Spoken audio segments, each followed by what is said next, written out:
Hey, everyone, and welcome to today's show on Wealth Strategy Secrets. Today, we are joined by Brett Swarts. Brett is the founder of Capital Gains Tax Solutions, an exclusive Deferred Sales Trust trustee, host of the Capital Gains Tax Solutions podcast, and an EXP commercial multifamily broker in Sacramento, California. Mr. Swarts is passionate about educating high net worth individuals in capital gains tax deferral with a deferred sales trust, how to divest from a business, cryptocurrency, highly appreciated stock, primary residence, or investment real estate to gain freedom from feeling hostage to capital gains tax or 1031 exchange. And then invest back into a new business venture or investment real estate at any time, which he calls optimal timing. Brett was formerly an associate at one of the largest CRE brokerage firms in the country, Marcus and Millichap, and is now a Sacramento multifamily broker with EXP Commercial. Brett lives in Roseville, California with his wife, Melanie, and their 5 children. Brett, welcome to the show.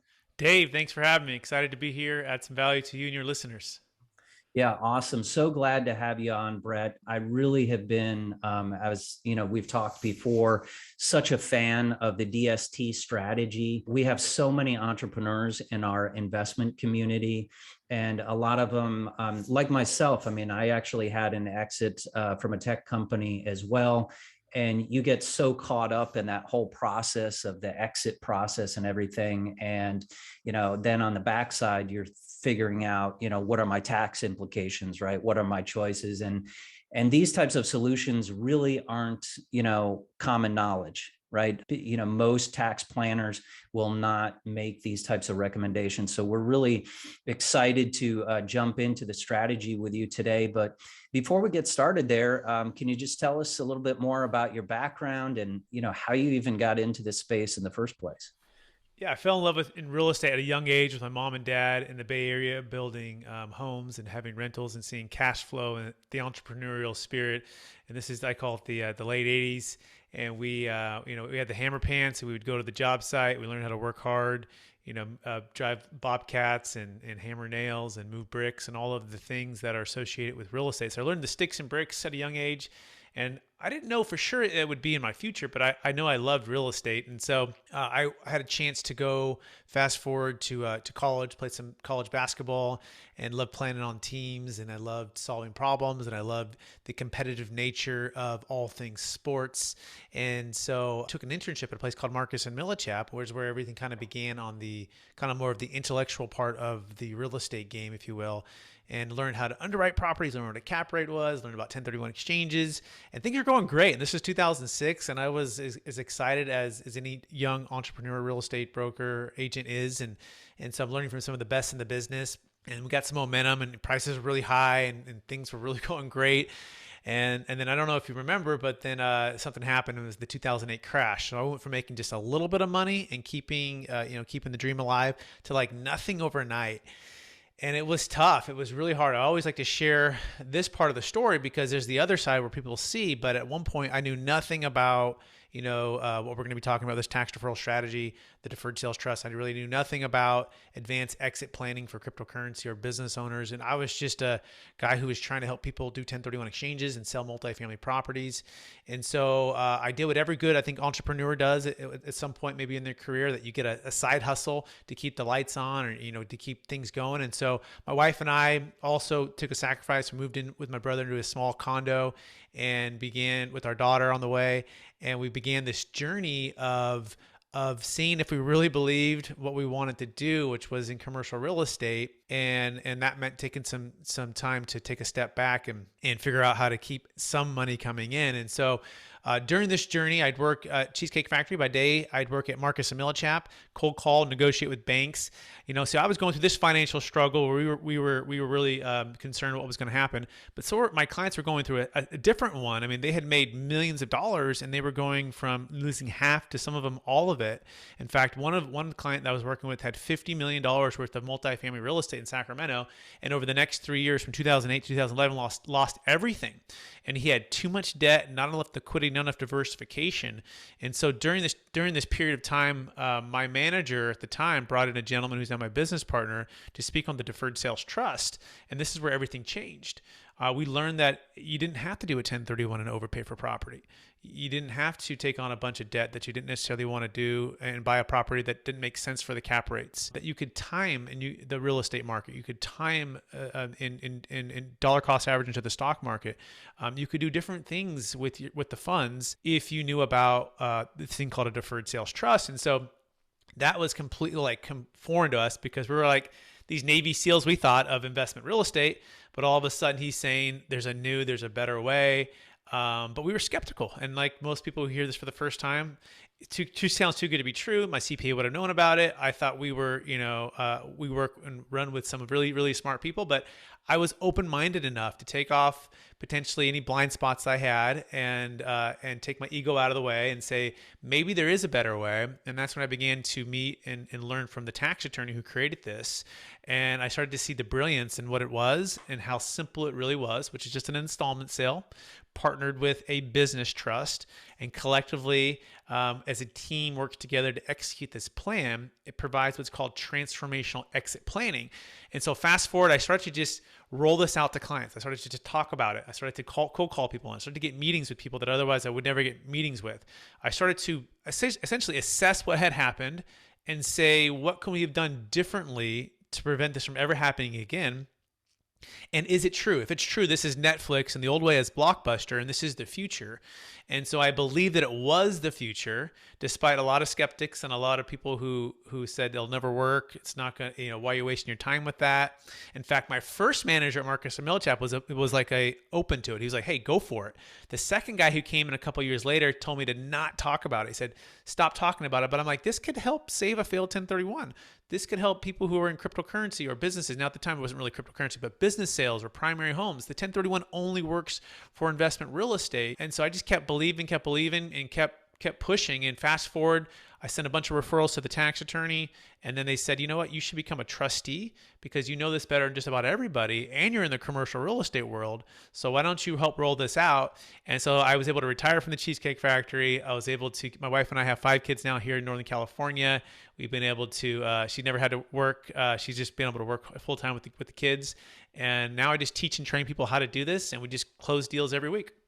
Yeah, that's awesome, Brett. And yeah, your kids, we're connected on Facebook. So I love all of the photos of the kids and sharing that. It's really cool. So there's so much there. And I'm sure our listeners, their heads are spinning right now with all of that. I know the first time I heard this concept, right, it took a little while to assimilate, right? Like some of these concepts do. And, how does that work? So let's just start and try to break this down for people. So number one, I'd like to talk about the problem that you're solving. So the first one, you've talked about business owners with exits. You've talked about, cryptocurrency, real estate, things like that.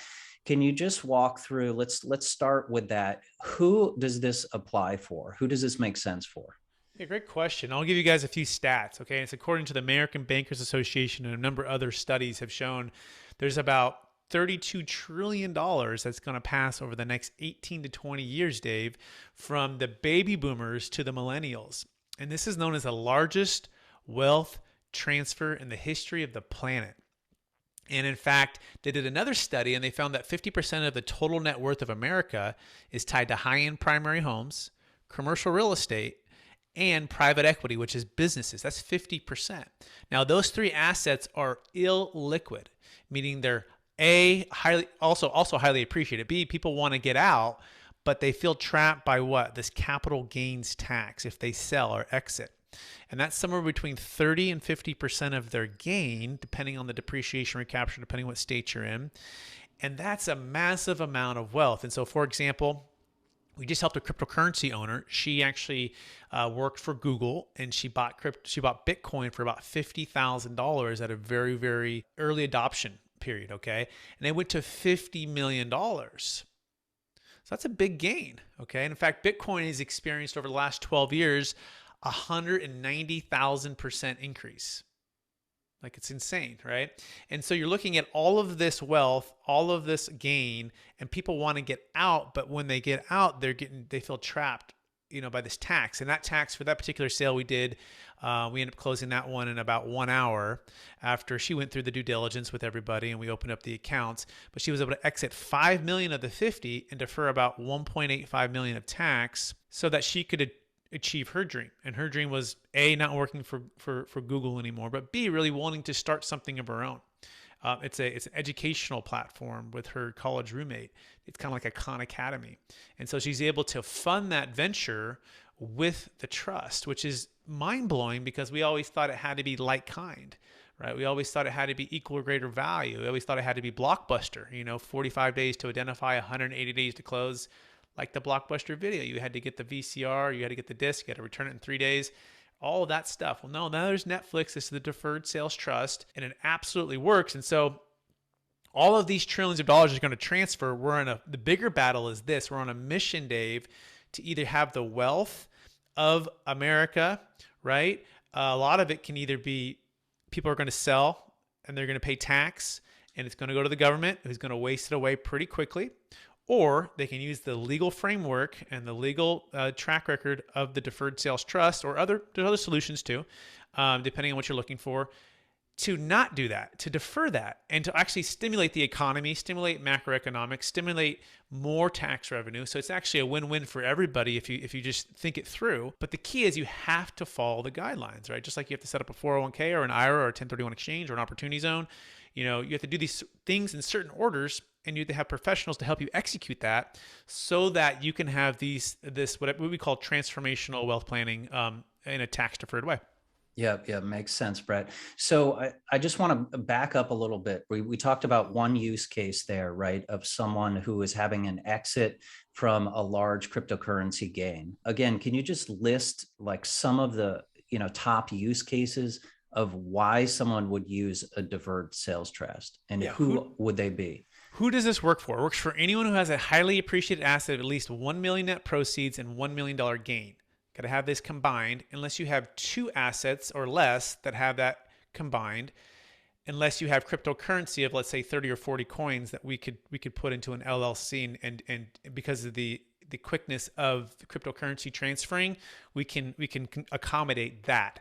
Okay, it works for limited partnerships, works for LLCs, works for S corps, works for private practice owners like veterinarians, optometrists, dentists. It works for auto dealerships. It works for tech companies. It works for public or private stock. It works for captive insurance. It works for carried interest. It works for artwork, collectibles. It works for exotic cars, okay, hotels. It can save a failed 1031 exchange as long as you're working with an accommodator who will accommodate, which we have those. Make sure you get with us on that. It works for primary homeowners. Okay, we did an $8.3 million home in Palo Alto for a gentleman who is selling his own home after his 6 kids are gone, and he feels trapped. And without the deferred sales trust, he would have not been able to sell because of the tax. Okay, it works for just about any highly appreciated asset, NFTs and Bitcoin, Ethereum, anything you could think of. It just has to be big enough, $1 million and $1 million net proceeds, net gain, to make sense. If that makes sense, Dave. Yeah, makes perfect sense. Okay, thanks for setting that background. I think that's valuable to listeners. So now let's go into really, just in its simplistic form, what is a DST, Deferred Sales Trust? Help us just understand the basic components of what it actually is. Yeah, DST is essentially an installment sale coupled with a business trust. And these things are fused together to give you, as the seller, an opportunity to lend to the trust instead of selling directly to a buyer and having to suffer the tax consequences. And so the easiest example is, Dave, let's say you own a $10 million apartment complex. And actually, we'll do a deal we just closed in Colorado. It was a $5 million apartment complex for a couple who lived in California, and they had a zero basis and basically a $5 million gain. And so if they were to sell, they're going to pay about $2 million or so in tax with the depreciation recapture. And they have a couple options. They could have done a 1031 exchange where they can keep the funds rolling to the next deal, or they can do a traditional installment sale, a Blockbuster installment sale, where they could finance the buyer 100%, right, if they wanted to do that. Or the better option, combining the installment sale with the trust, and they finance the trust 100%, and then the trust turns around and sells it to the ultimate buyer. So there's three parties, and that's where our company, Capital Gains Tax Solutions, comes in. We form as the trustee, kind of like the offensive coordinator on this and like the ongoing maintenance of the trust. But essentially, we insert the trust into the contract, and it's like assignment of sale.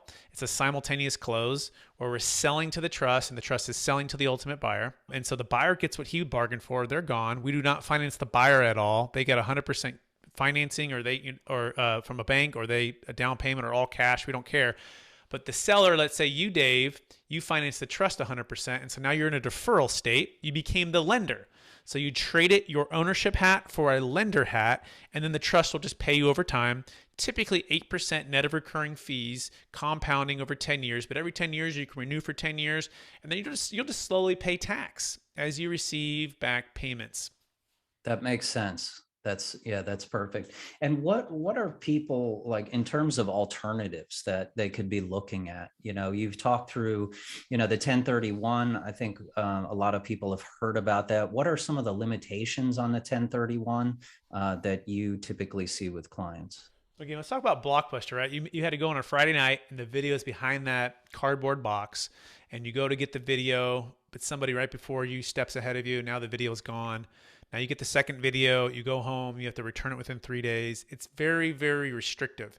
Remember, the 1031 exchange is 45 days to identify, 180 days to close, equal or greater value, and which means equal or greater debt if you have debt on the property. And it only works for investment real estate. In fact, it's been further restricted, and they're even talking about taking it away entirely, right? But it was restricted to just investment real estate. So for cryptocurrency, business owners, primary homeowners, public or private stock, artwork collectibles, GP or LP interest, you can't even do a 1031 anyways, right? Unless you are in investment real estate, it doesn't work, okay? So, but the Deferred Sales Trust works for that. So that's the first biggest thing, is just defining what actually works for you, the 1031 or the Deferred Sales Trust. But the next most important thing is to draw a line down the middle piece of paper and say, what am I trying to accomplish? A lot of our clients are looking to retire and or looking to be very entrepreneurial with their timing. They know it's a good time to sell, but they don't want to necessarily overpay for a property.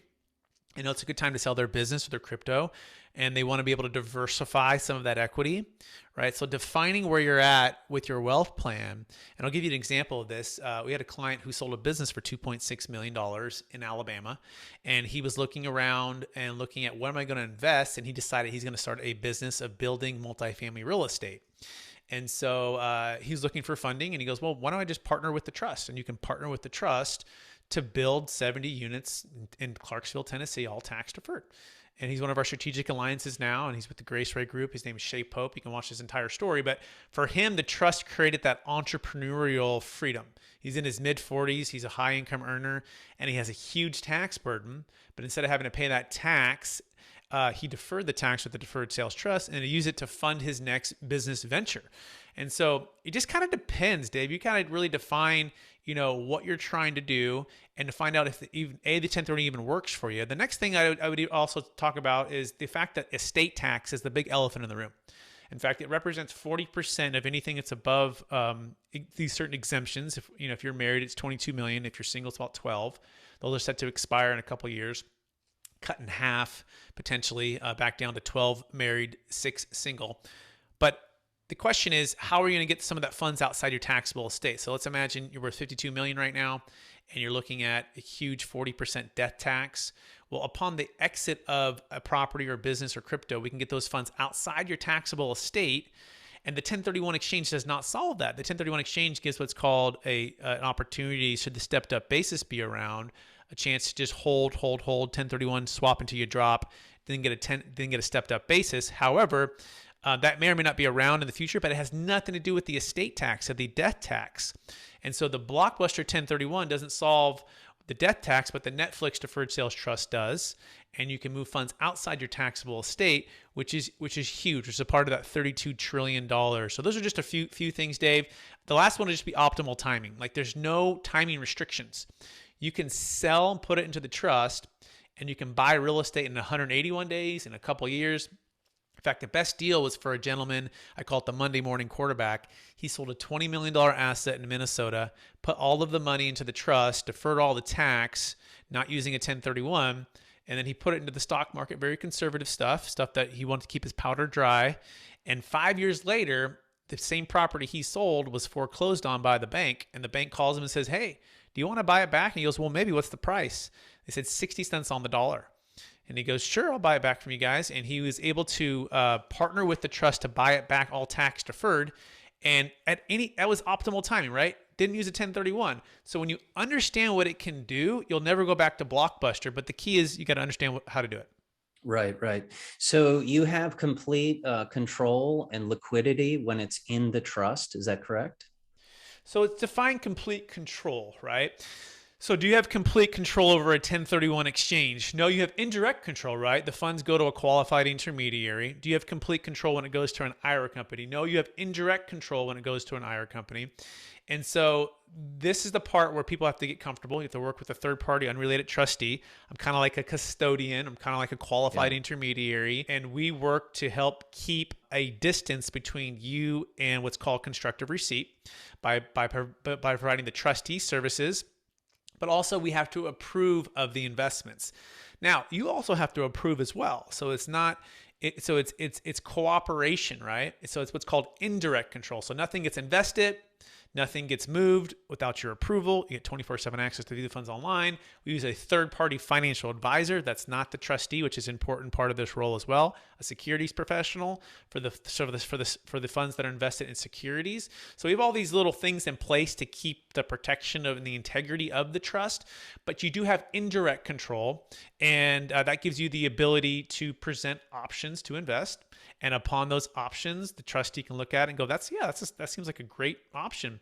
Putting back into real estate is one of our favorites, tends to be most of our clients' favorites, right? Or going into a business venture tends to be the best. And so we become a friendly trustee to help you accomplish your goals, if that makes sense.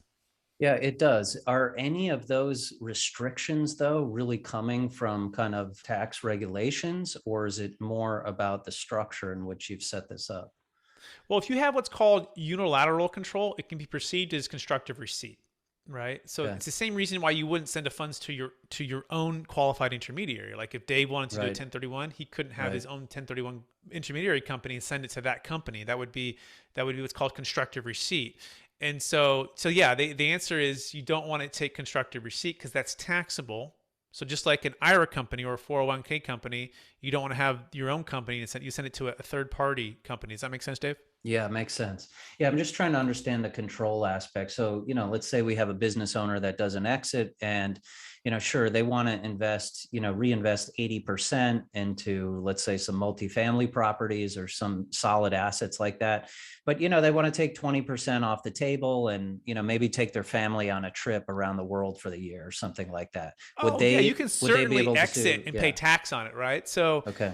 we have clients do that, absolutely. Yeah. So they'll say I have a $10 million exit, and they're like, but I want 500,000 or a million. It's your money, you can receive it. You just have to pay tax on that and just report that, right? So absolutely. So you can't put it into the trust first and then Oh, access you it to can. do Yeah, something you like can. And we that? can just Yeah. reassess. We can reassess the promissory note. Yeah. So Okay. it's like a bank, right? And you Yeah. might do a bank loan and you have interest only payments, but you might refinance and start doing principal and interest payments. So it's just an adjustment of the promissory note. Right, right. So we help clients with providing the infinite banking solution as well. So I kind of see some similar parallels here, right? With kind of having a little more control. There is obviously some, regulations and things you need to comply with, but you have much more control, right? Versus having your money in a 401k or something illiquid, like you said. And that control is really part of our investment thesis and part of our philosophy, being smart, being tax efficient in a lot of the assets that you do, and especially things like, such as exit planning, but being able to be, empowered and control with your asset base is really key as well. Absolutely. Great. So Brett, maybe we can talk to us a little bit about, I mean, it was a great personal story you shared of kind of, how you got into this.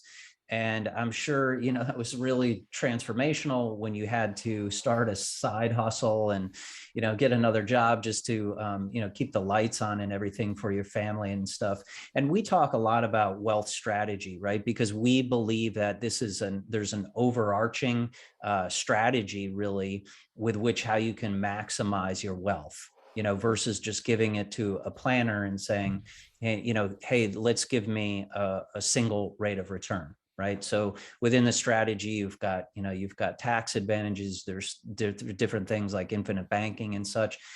Tell us a little bit about your philosophy around wealth strategy and what that means to you personally. Yeah, so we grew up I grew up in a entrepreneurial cash flow, development rental business from a young age. So I got very comfortable with real estate at a very young age, and my family still owns rentals and we still invest. And so to us, multifamily, especially value add and or something you can do some forced appreciation on, that's where we're most comfortable and love for my wife and I for personal investing, as well as senior housing, assisted living care facilities, and then also mobile home parks. Those are kind of our three top ones.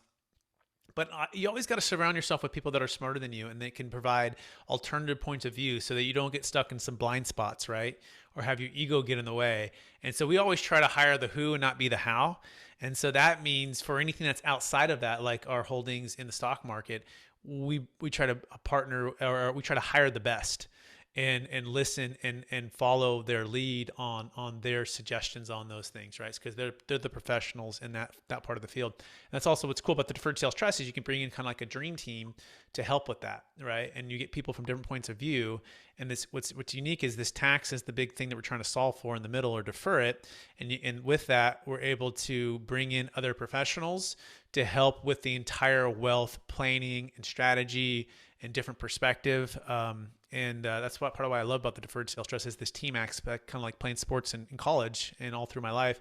So that's number one. I mean, I think number two, I think defining wealth, what it means to me, it means freedom in a lot of ways, right?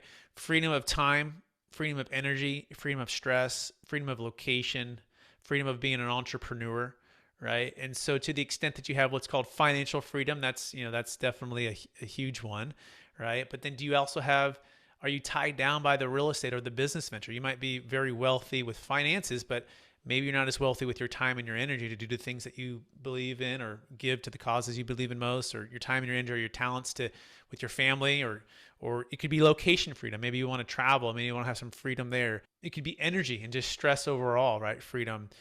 It could be the entrepreneurial freedom, right? To sell high and buy low. And so wealth as a whole is a number of freedoms. And so creating those freedoms to be able to do the things we want to do at the time we feel called to do them throughout our life and our seasons of life, I think is a good way to define wealth, Dave. You're completely speaking our language, Brett. That's exactly what we talk about, and I love the the setting up the dream team analogy, right? And who not how from Dan Sullivan is just so valuable by surrounding yourself with like-minded people, so you're always elevating your game and pushing higher, but also creating those professionals, right? That you don't want to be the expert in setting up a DST yourself, right? You want to work with the top expert in the field that does that. It's the same thing with an investment. You want to invest in multifamily, you want to work with the top operator, right, who's focused on a particular market or niche. You want to work with a top tax planner, right, who can proactively put together a tax plan for you and fit into your plan. So I think that teamwork is often underestimated by people. And also, again, people don't look at it in the context of a wealth strategy. They just say, okay, I have a financial planner and he's doing all things financial, but it's actually much more complex than that, right? You need to fill in all these other components like you're talking about. The estate planning obviously is key, liquidity, and some of these other factors.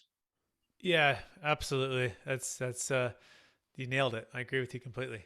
Yeah, great. So if you could just give one piece of advice to our listeners about how they could accelerate their wealth trajectory, what would it be?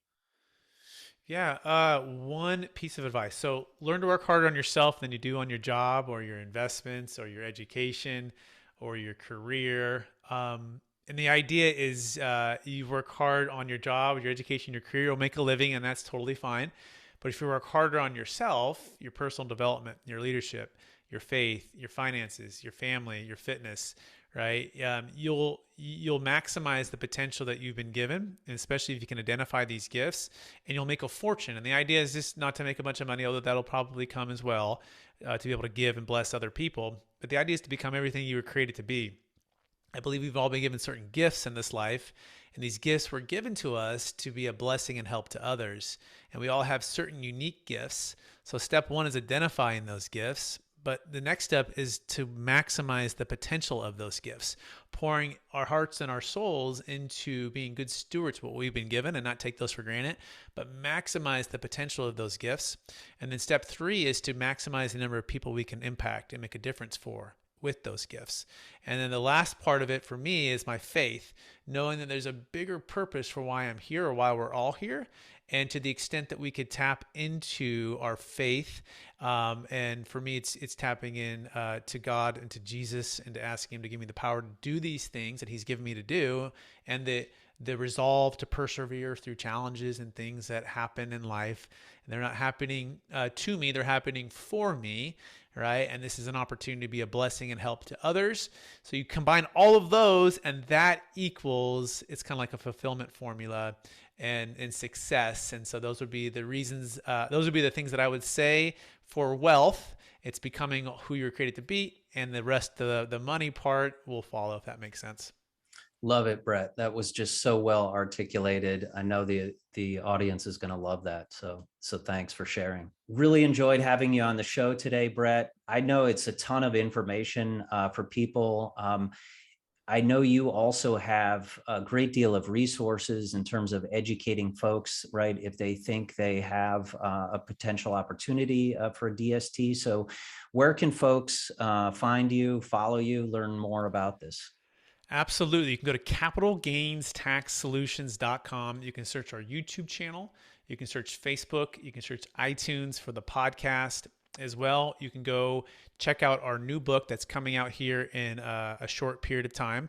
It's called Building a Tax Deferred Exit Strategy, and it's the proven playbook for unlocking your ideal wealth plan when selling assets of any kind for yourself or your clients. And we have some really smart people. They say to get in the room with some really smart people, or smarter than you, Dave. And so we have people like Kevin Harrington from Shark Tank in here. And he's in like Awesome. chapter, I think he's chapter 2. It's an incredible part of being growing as a leader. Obviously, understanding the deferred sales trust, understanding how to build a tax deferred exit strategy. We have actually some people like Joe Fairless, Dave, I think, who you're familiar with. He's in the book, and a number of other really smart people that are doing multifamily syndication and other syndications, all so that you can make a nice, smart exit plan. Excellent. Yeah, thanks for sharing, Brett, and thanks for coming on and providing a lot of value to the listeners today. Really appreciate it. My pleasure, Dave. Thanks for having me. Awesome. Thanks.